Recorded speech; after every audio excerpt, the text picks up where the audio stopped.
Hi, I'm Quentin Schultz, author of the book Communicating with Grace and Virtue. Today I'm going to talk about chapter 7 on telling stories, really on the importance of stories in our lives, telling them, receiving them, enjoying them, and so on. Before we get into that, I have to tell a story. So here we go. My son is about 5 years old, and I have to go to the store to get some plumbing parts because, like a lot of people, I assume I can fix any plumbing problem out there. So we head off to the store and we go into one of these large big box type stores. This happens to be Meijer. Maybe you're familiar with Meijer's, and they have practically everything in there that you would need. Turns out the plumbing supplies are in the back of the store. So we're walking together, and I would walk fast because I grew up with a brother that was 6'5", and I learned to walk fast. And I'm walking fast toward those plumbing parts down a center aisle, and all of a sudden, my son's disappeared. Hey, where'd he go? He was with me here. There he is. He's back there a ways, and he's yelling at me. Hey, Dad, come here. And what in the world? And he's down on the floor with a discount bin, and his hand's in this little discount bin. Uh-oh, he's found something, probably a toy. So I go back towards him, get closer and closer, and I start looking at it. It's 2/3 off in big day-glow colors in this little bin. 2/3 off. Well, that perked me up a little bit.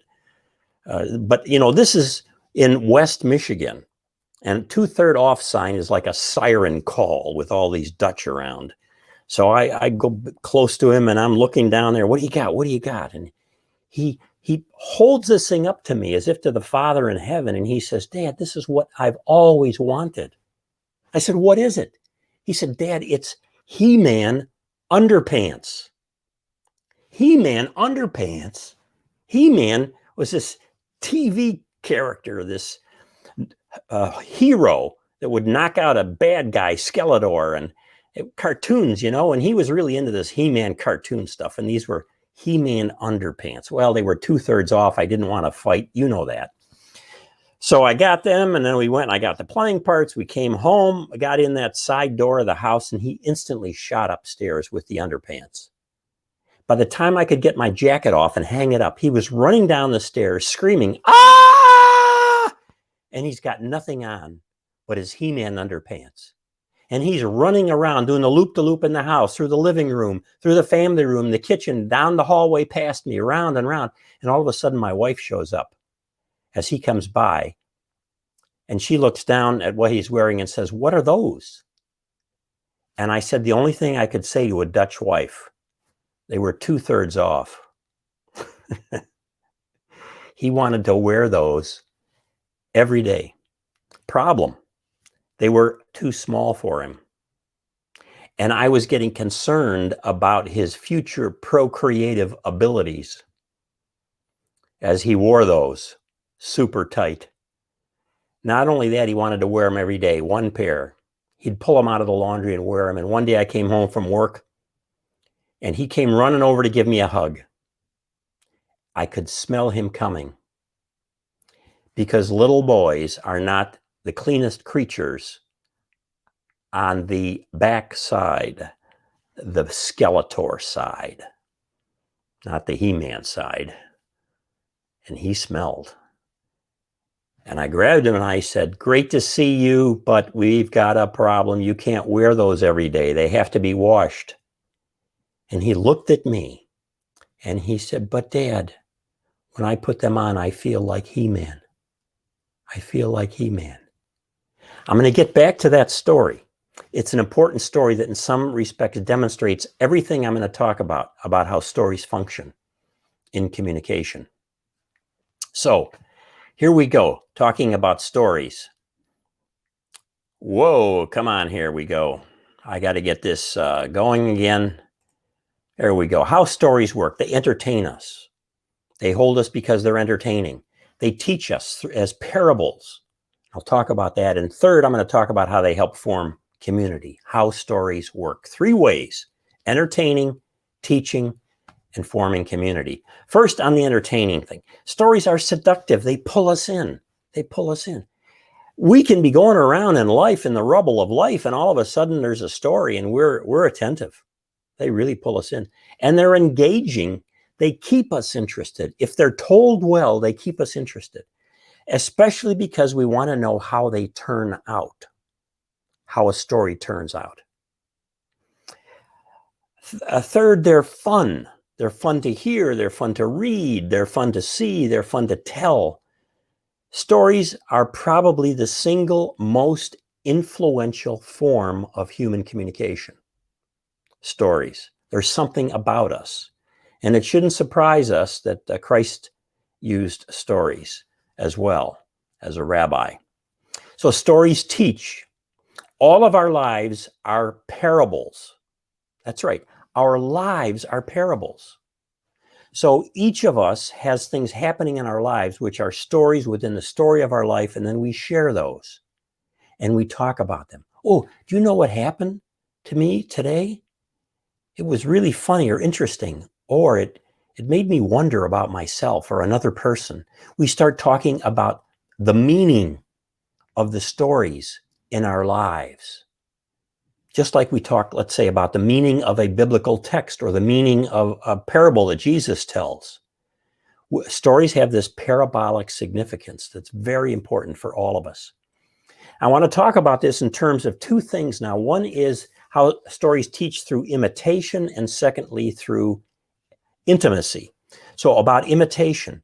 Young children learn through stories primarily through imitation, especially good guys and bad guys. This is why young children love television shows and movies and other stories that we would read them about good and bad guys. David and Goliath, whatever it is. So He-Man, as a TV series, my son really got into it. And he was learning to be like He-Man and not like Skeletor. And so when he said to me, but Dad, when I put those on, those underpants, I feel like He-Man, he wanted to be like He-Man. It was imitation. So much of the effect of stories on us has to do with especially younger people imitating. And then there's intimacy, and this works especially with adolescents. As we move into adolescence as human beings, we're looking for resources to form our identities and to know how to form intimacies. How shall I be like, let's say, to form a relationship with another person? Somebody I think I might like or even love at some point in my life, or a parent, or a friend. What is it? People around us. How do we form those intimacies of relationship? I'm not talking about sexual intimacy per se. I'm talking about emotional intimacy. And so the stories in media in particular become resources that adolescents use to help form intimacy, the resources for intimacy. Very influential stuff. So stories teach us in different ways. And stories form community. We use stories to say, this is our identity. What's our identity? It's a shared story. If we're in a church together, we have a common story, which is the story of that church, as well as the individual stories of people in the church. And there's a history. And you keep the church going as a church with its own identity as a community, partly through telling the stories of that community. By sharing a sense of who we are through stories, we keep community going. Second, for memory, we use stories to recall who we are and whose we are. So when families gather together, they might tell a story about, you remember what happened with Uncle so-and-so or Grandpa or this or that. This happens, especially at holidays, where we mark holidays in memory, and then we mark the stories of things that happened with us. And then there's discernment as well. Through stories, we distinguish the values and the beliefs to live by. So what does this story teach us about what we should be like or shouldn't be like? Now, we all know that with kids. We do that with fairy tales. But actually, it happens lifelong with all of us, even as adults. We're constantly sharing stories of what's going on. And some of these are stories in the media. So we might go to see a movie together and say, boy, what do you think about that character? What he did? Would you do that? Did you like so-and-so? We're creating some kind of discernment together through stories. And the Bible, for Christians, is a kind of meta story, or a meta narrative, if you will. So we use the Bible as an overall story, creation, fall, redemption, and so on, but also the stories within it to help us with our identity, our memory, and our discernment. So it becomes the story above all stories for us, the Bible. And I'm not saying that in a way to say that that makes it fictional. No, by no means. In fact, the opposite. Stories are among the best ways to get at truth. Truth is not just propositional truth.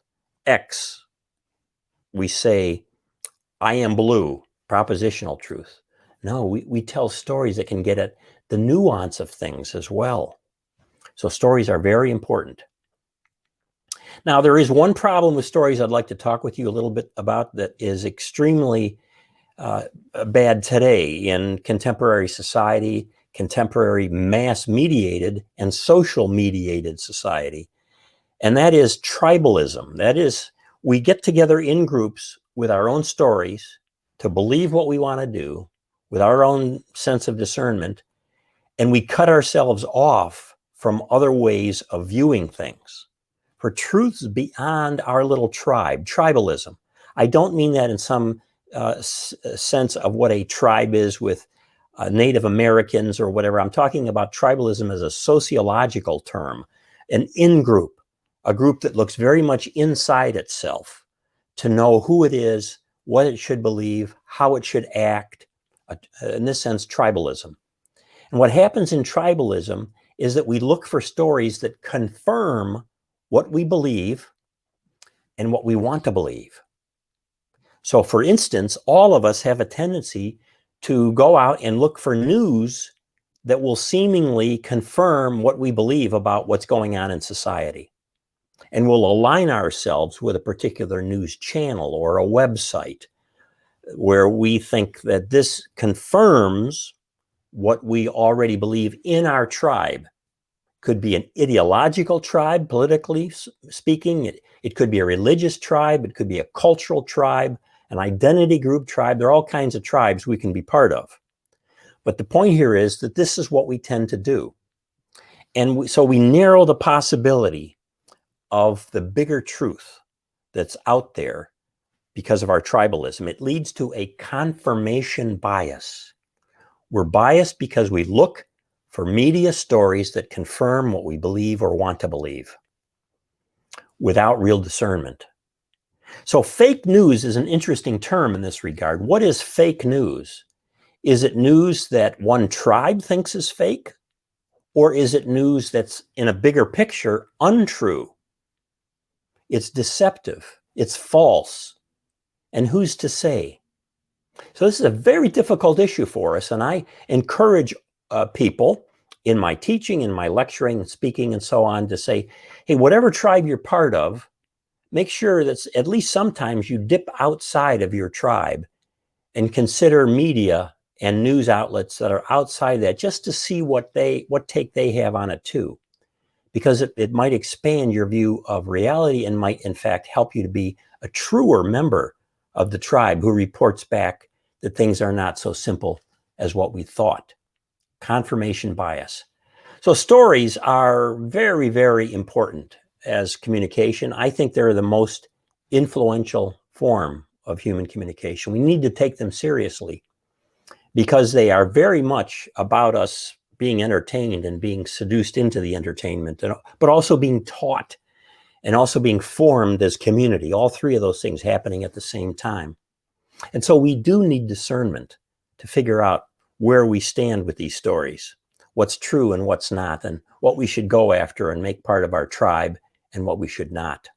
For more information about this, pick up a copy of my book, Communicating with Grace and Virtue. Go to my website, quintonschultz.com, and stick around for some of these other videos too. Thanks so much for watching. I hope you'll find great, great stories, even crazy stories like what happens when you take a 5-year-old to the store when you're looking for plumbing parts and you come home with He-Man underpants. Thank you.